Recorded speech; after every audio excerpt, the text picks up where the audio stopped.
아무도 없는 숲에서 나무가 쓰러질 때 과연 소리가 날까? 이 이상한 질문에 사람들은 당연히 소리가 난다고 대답할 겁니다.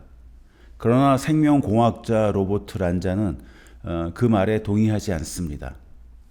그는 아무도 없으면 소리가 나지 않는다고 주장합니다. 그의 주장을 구체적으로 살펴보겠습니다. 숲에서 나무가 쓰러지는 순간 만약 그곳에 누군가 있다면 그 사람은 시속 1200km 속도로 퍼져나가는 공기의 진동을 감지하게 됩니다. 그 과정은 이렇습니다.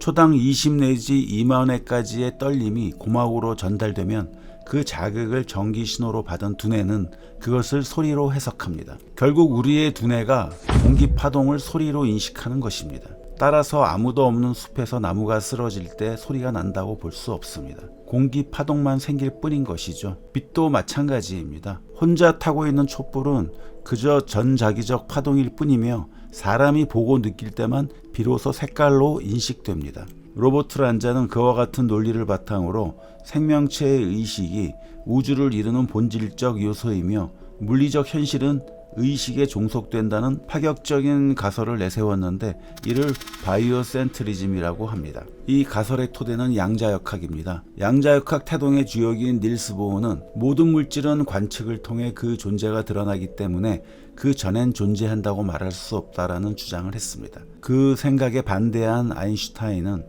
지금 저 하늘에 달이 보이지 않는다고 해서 저기에 달이 존재하지 않는다고 말할 수 없다라는 유명한 말을 했습니다. 아인슈타인은 모든 것은 관측 여부에 상관없이 실제한다는 객관적 실제론을 믿었습니다. 사실 닐스 보어 측의 해석은 우리의 인식과는 매우 동떨어져 보입니다. 그러나 지금 그 해석을 부정하는 과학자들은 거의 없습니다. 지금의 전자문명을 꽃피운 양자역학이 그 해석의 토대 위에 발전해 왔기 때문입니다. 양자역학에서의 관측은 중첩과 관련되어 있습니다. 관측되기 전의 입자들은 여러 가능성이 중첩된 상태로 있기 때문입니다.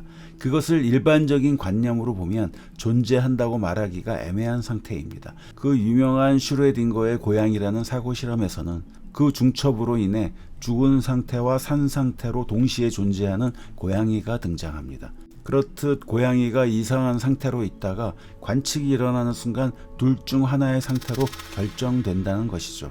아인슈타인은 물리적 현실이란 관측자의 인식이나 관측 행위와는 무관하게 존재하기 때문에 살아있으면서 동시에 죽어 있는 고양이는 성립하지 않는다고 반박했습니다. 반면 닐스 보어 측은 중첩을 아직 확정되지 않은 가능성의 조합으로 여겼는데 그 상태가 비물질적, 비실제적일지 모른다는 암시를 했습니다.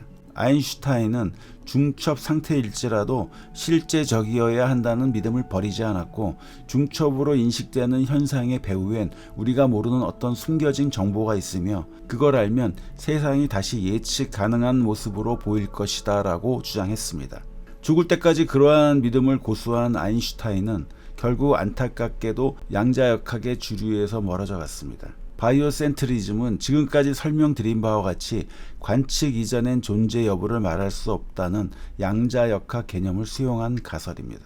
바이오센트리즘처럼 의식을 물질과 같은 우주의 구성 요소로 보는 또 다른 가설이 있습니다. 바로 많은 이들에게 신선한 충격을 주었던 조화객관 환원 이론입니다. 노벨상을 수상한 수학자 겸 이론 물리학자 로저 펜노즈와 마취과 전문의사인 스튜어트 해머로프가 주창한 이 이론에 따르면 인간의 뇌세포 안에 있는 미세 소관에서 양자역학적 현상인 중첩과 붕괴가 일어나며 이 과정에서 의식이 발생한다는 것입니다. 양자 중첩을 수학적으로 표현하면 0이면서 동시에 1인 상태입니다. 살아있으면서 동시에 죽어있는 고양이와 같습니다. 붕괴는 중첩 상태가 깨지면서 0이나 1의 상태로 결정되는 것을 말합니다. 만약 이 가설이 입증된다면 기계적 결정론의 관점에서 의식을 단순히 원인과 결과의 연쇄 반응으로 보는 해석을 거둬들여야 할 것입니다. 로저 펜노즈에 따르면 지금 나의 의식은 초기 조건에 의해 이미 결정되어 있는 것이 아니라 양자역학처럼 비결정론적으로 작동합니다. 우리의 모든 의식적 선택이 이미 결정되어 있는 것이 아니란 뜻입니다. 흥미로운 점은 그와 같은 인간 의식의 비결정성이 인공지능의 특성과 반대된다는 사실입니다. 인공지능은 인풋과 아웃풋, 즉 결정론적 알고리즘에 의해 작동합니다. 그런 이유로 로저 펜노즈는 인간처럼 사고하는 인공지능을 결코 만들 수 없다고 주장합니다.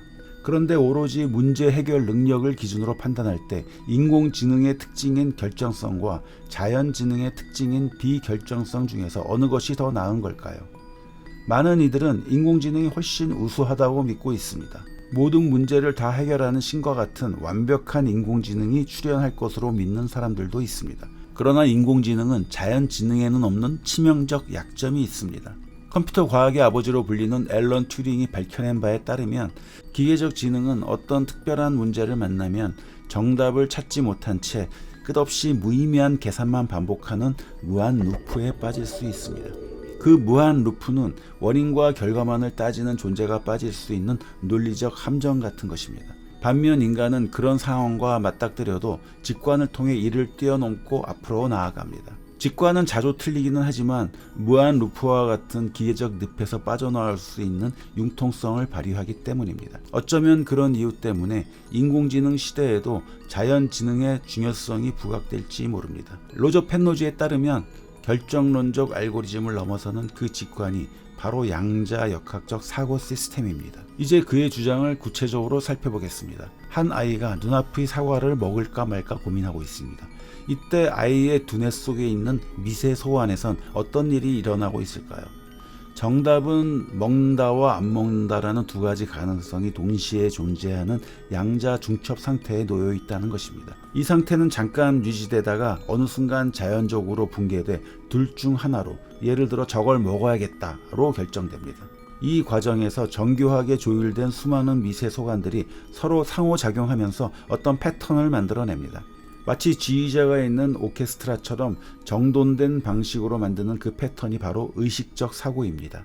로저 펜노즈는 우리 두뇌가 비결정론적으로 작동하는 양자 컴퓨터라고 주장합니다. 아울러 그는 다른 컴퓨터로는 자연지능과 같은 직관적 사고나 창의력을 만들어낼 수 없다고 주장합니다. 인간의 의식, 그리고 양자 컴퓨터와 같은 양자 시스템의 비결정성이 자유의지와 창의적 사고의 근원이라는 것입니다.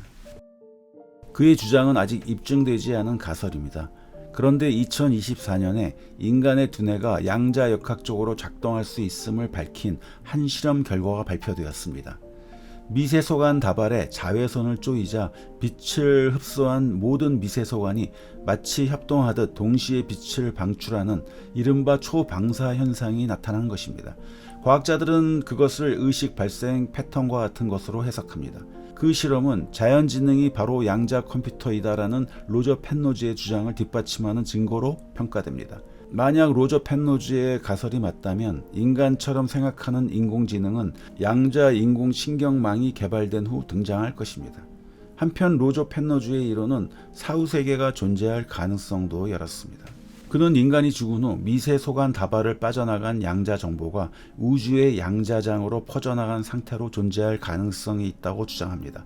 우리의 몸은 죽지만 의식은 마치 영혼처럼 양자적인 흔적으로 계속 남을 수 있다는 것입니다. 아울러 조화 객관 환원 이론은 죽었다가 다시 살아난 사람들이 갖는 임사체험에 대한 과학적 가능성도 열었습니다. 임사체험이란 죽은 후 몸에서 빠져나간 양자 정보가 다시 미세 소관으로 들어오는 과정에서 생기는 일로 해석할 수 있기 때문입니다. 그런 관점에서 보면 의식이란 CD 속의 음악과 같습니다. 뇌와 같은 CD 플레이어가 작동 중일 때는 음악, 즉 의식이 흘러나오게 되고 CD 플레이어가 꺼지면 의식이 멈추는 거죠. 그 멈춤 상태에서도 CD에 담긴 음악 정보, 즉 의식은 그대로 남아 있습니다. 로저 펜노즈는 죽은 이의 의식도 비슷하게 양자적 CD에 저장된 정보처럼 우주 어딘가에 남을 수 있다고 봅니다. 조화 객관 환원 이론을 다시 정리해보면 의식은 미세 소관의 양자 정보에서 발생하며 죽음은 뇌가 멈춘 후 그 속에 있던 양자 정보가 우주로 퍼져나간 상태를 말하며 영혼이란 죽은 후에도 계속 존재하는 의식의 흔적이랄 수 있는 그 양자 정보를 이르는 것입니다.